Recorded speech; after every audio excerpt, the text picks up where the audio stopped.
For a while now, I've enjoyed watching videos where people talk about what Pokemon they would enjoy eating the most. Despite that seeming like a bit of a disturbing topic on paper, ultimately, most Pokemon are animals. And unless some of you are vegetarians, we pretty much eat animals every day. Hell, it's even addressed several times in the Pokemon universe that people do eat certain Pokemon. So in the grand scheme of things, if you've played the games, then this shouldn't really be news to you. But back to those videos. People will typically talk about what Pokemon they would eat specifically, whether that be Miltank, Bounsweet, or Vanillite for all the people who don't know it's just pure ice and snow. Vanilla flavored ice and snow? Honestly, I kinda hope so. But regardless, I'm not here to talk about each separate Pokemon I would eat. No.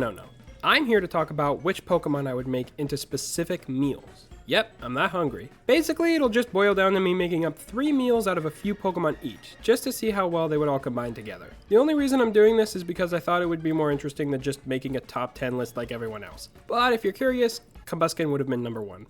Damn, gonna need me some ranch to go with those footlong drumsticks. Let's discuss the first meal, shall we? So I thought it would be neat if we went in order of breakfast, lunch, and dinner, just so there'd be a little bit more variety. I'm going to include a few bonus meals at the end, though it depends on whether or not I get more ideas along the way. As for breakfast, I feel like the main course is obvious. Lechonk.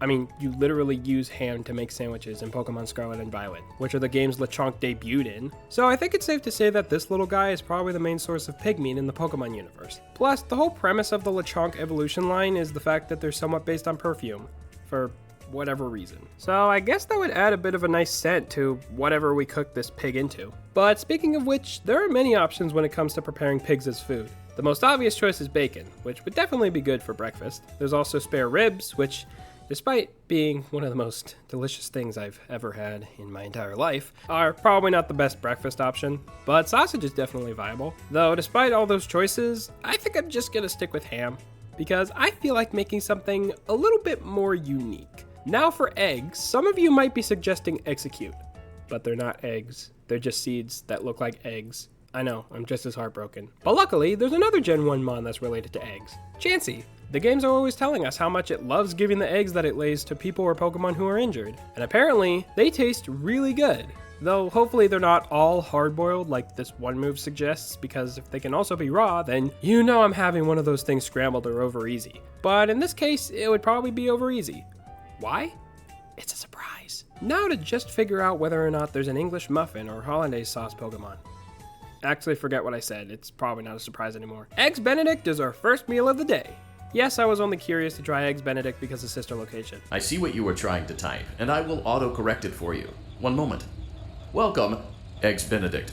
But it all worked out because it's genuinely one of my favorite breakfast options. Hell yeah, I would eat a Lechonk Chansey Eggs Benedict. And if you're curious about what the other ingredients would be made of, English muffins are just bread. And hollandaise sauce is just eggs, butter, and lemons. So we would just use the Chansey eggs again and then use Miltank's milk to make butter and then find lemons, I guess. Maybe as a side, we can even have some Tropius fruit, since they're literally just bananas. And I guess that's it. Pretty fine breakfast if you ask me. Actually, wait, I want to be able to figure out a beverage for each meal. After all, we're gonna need something to wash down all that ham. Water.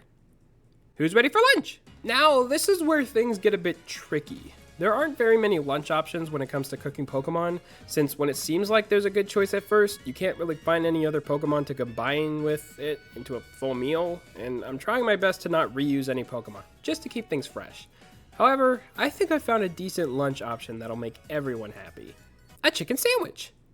Yeah, that's the best I could come up with. But there's 2 ways we could do this. The first option would be some nice, sweet brioche buns with mayonnaise spread in between, with added Combuskin breasts and or thighs plopped in. Finished off with a couple slices of Moo Moo cheese and Bulbasaur lettuce. Is that even lettuce, or is it just a budded flower? Never mind. For the sake of the video, it's lettuce. The second option would be making the Combuskin deep fried. If you ask me, the second option is sounding very juicy right about now. But if that doesn't satisfy any of you, then there's always Wooloo. Oh no, you didn't! Hey, don't blame me. I looked it up on Google and it said that lamb can be a lunch food. Though, to be fair, it was actually the AI overview, which is kind of a mixed bag. Plus, I'm not even really sure I've tried lamb. But in the grand scheme of things, it doesn't matter. What does matter is figuring out a beverage to go with our nice, crunchy sandwich. Apparently, Shuckle is able to make juice out of berries it stores. So if I was able to give it some cherries and cranberries, I could make some of the best juice out there. I'll just stick with water. Now, before dinner, I thought it'd be nice to try some appetizers, because damn it, I love appetizers. You can't stop me. First up is some good old calamari. Probably my favorite appetizer of all time. Fun fact, squids are actually one of my favorite animals. So does that make me a monster for eating them? I'll let you guys decide. But nonetheless, Inca and Malamar are getting amputated. Next up is a fine plate of some delicious deep-fried cluncher with tartar sauce for dipping. I actually tried fried shrimp for the first time recently, and it's honestly tied with calamari. It's just so damn good. Though part of the fun when it comes to eating shrimp is picking them up by the base of their tail and eating the meat part because they're small, and cluncher is not. Unless you could like shrink them or something.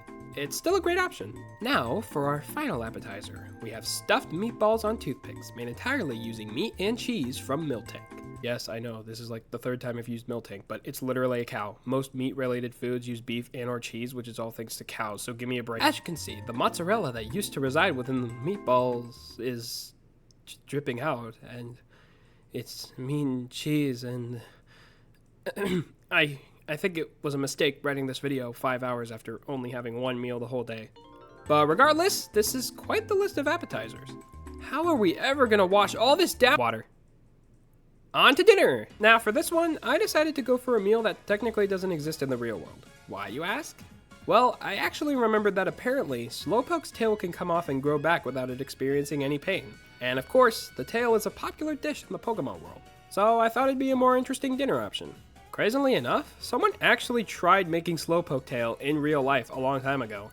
Not with real Slowpoke, of course, I feel like that's obvious. No, instead he actually used oxtail as a sort of representation of the meal, and to be honest, it actually looked really good. Hopefully I'll remember to link his video in the description by the time I upload this, and if you're wondering why I'm not saying his name, like, how am I supposed to pronounce this? Papon? Never mind. Go check him out. However, I'm not just gonna say Slowpoke tail will taste like oxtail and call it a day. Like, it would be neat if it did, but I thought I would do a bit of research instead. Apparently, Slowpoke is a cross between a hippo and a salamander.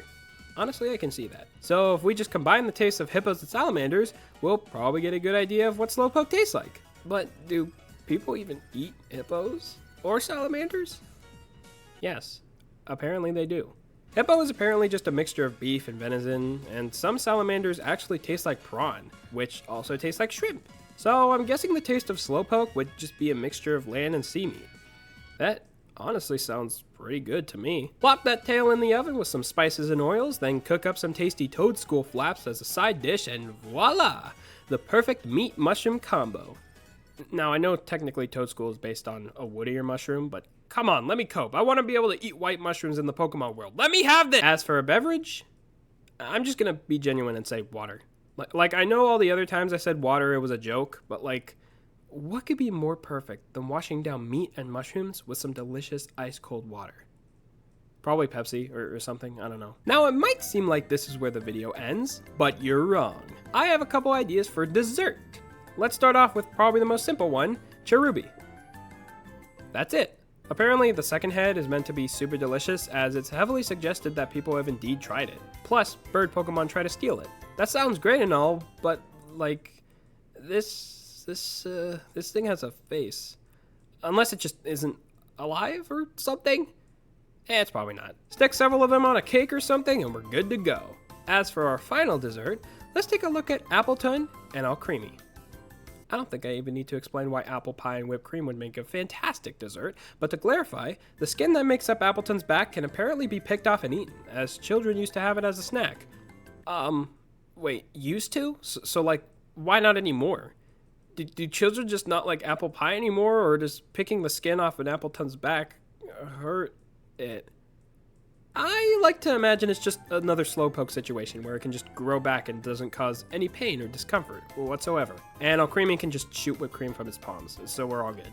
You know what Drizzle can shoot from its palms? Hopefully you guys enjoyed this video. Some of the ideas were a bit tough to figure out at certain points, but ultimately I'm quite satisfied with all the meals I was able to come up with. Speaking of which, all this talk about food is driving me mad, so the second I'm done writing this script, I'm gonna go eat hundreds of dollars worth of Wendy's until I pass out. But before that, please consider subscribing. Every 100 subscribers gives me one new video idea. Like the video and ring the bell so you can get jump scared by new videos whenever they come out. Now, anyways, did Didn't someone mention Wendy's? Or am I just? Oh wait, that was me. Yeah. I'm gonna go do that.